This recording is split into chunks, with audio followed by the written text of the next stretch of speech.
Machete tue.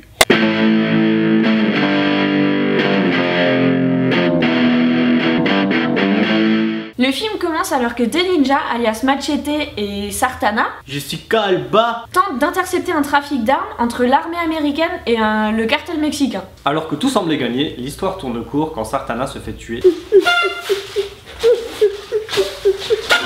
par un troisième groupe sorti de nulle part. Évidemment, Machete s'en sort et se fait recruter par le président des États-Unis. Comme de par hasard. Son rôle ? Infiltrer le cartel mexicain pour choper le type qui a son gros missile directement pointé sur Washington. Non. Non, je ferai pas la blague du gros missile. Finalement, la vie du terroriste est intimement liée à ce fameux missile et il restera alors 24 heures à Machete pour sauver les États-Unis.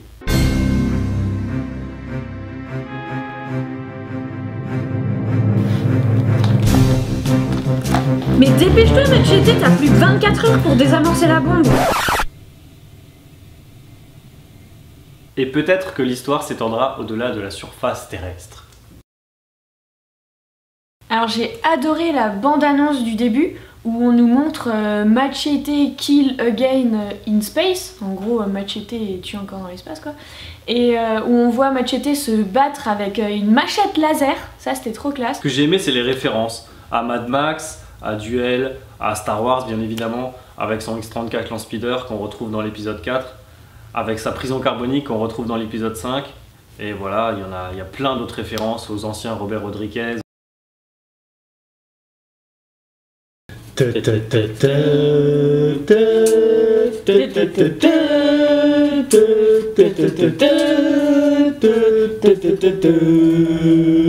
Les scènes de combat qui sont vachement sanglantes, les têtes sont coupées, elles volent au loin, elles s'écrasent au sol dans un bruit assez caractéristique, un genre de... Enfin, je le fais mal, mais dans le film, il est vachement bien fait. Oh mon dieu, j'ai une frange! Alors en fait, ce que j'ai aimé, c'est le personnage du caméléon. Parce que, en fait, faire jouer 4 acteurs pour le même rôle, j'ai trouvé ça cool. Et surtout 4 bons acteurs, genre Walton Goggins ou Antonio Banderas, qui lui, il m'a fait super rire à un moment où je me faisais bien chier. Et ça, c'était cool. Les références, elles étaient vraiment trop lourdes. Moi qui suis fan de Star Wars, mais dès qu'il y a eu les passages références à Star Wars dans le film, j'ai tiré une gueule au cinéma, j'étais là... Pff. Et puis même, encore un autre exemple, c'est genre la prostituée, celle qui tire des trucs avec ses seins. Et ben à un moment elle demande ouais passe-moi mon god ceinture, et en fait c'est un pistolet qui lui permet de tirer comme si elle avait un machin. Et ça en fait ce pistolet il l'a déjà utilisé en plus dans Une nuit en enfer, et du coup franchement trop de fanservice, tue le fanservice quoi. Gaël, tu veux pas faire le truc avec les seins? Non. Si, allez, fais le truc avec les seins. Non. Allez Gaël.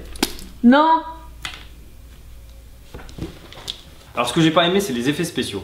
Autant dans Machete 1, on était habitué à ces effets spéciaux carton-pâte et l'hémoglobine à foison, et vas-y que je te jette des seaux de peinture, mais là c'est de la post-prod, c'est du numérique, et c'est vraiment moche quoi. Il y a beaucoup d'incrustations, et je pense beaucoup à 2 exemples comme le bordel incrusté en fond qui est vraiment moche, et ce putain de saut en hélicoptère, en parachute qui est vraiment immonde quoi. C'est les scènes un peu à la blockbuster américaine, genre il y a un hélicoptère avec les hélices en mouvement, enfin les pales, et Machete il prend son grappin, il l'envoie dans les pales en mouvement, il s'y accroche, donc forcément il fait un espèce de...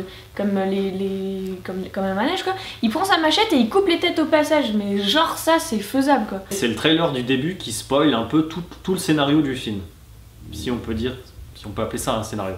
Ce qu'il y avait de bien dans le premier Machete, c'est qu'on s'en foutait du scénario, c'est pas ce qu'on recherchait. Du coup, il allait directement à l'essentiel. Alors que dans celui-là, eh ben, il a essayé de faire un truc, entremêlé, plein d'histoires différentes, et du coup, on comprend plus rien, on est complètement paumé. On retrouve nos 2 protagonistes, Jessica Alba et l'autre moche là. Jessica Alba, c'est bien. Voilà. Dans le désert de jour. Mais bien en ninja, tu sais, la combinaison bien noire comme ça, c'est pas discret du tout. Ils sont là pour intercepter un cartel de Mexicains. Mais alors les Mexicains, on les met en catcheurs mexicains, parce que ça plaît aux jeunes. Avec des masques. Avec les masques, ouais. Et en face, faut mettre l'armée américaine, parce que ça, le spectateur américain, il aime bien qu'ils s'entretuent tous. Avec leurs armes qu'ils ont même pas encore achetées. Dans le lot, parce que c'est le début, bim, on fait mourir Jessica Alba.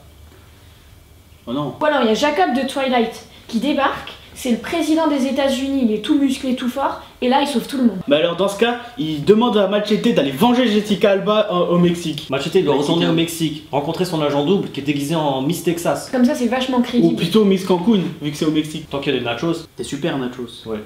Agent double. Avec des gros seins. Ouais, Ouais, bah oui, forcément. Parce que c'est un agent double. On aurait peut-être dû faire un Stanley sur Insidious 2 plutôt, non?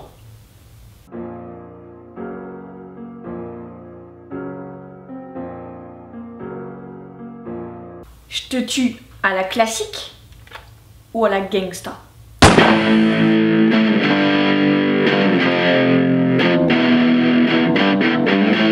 Le désamorcer la bombe, couper le fil bleu.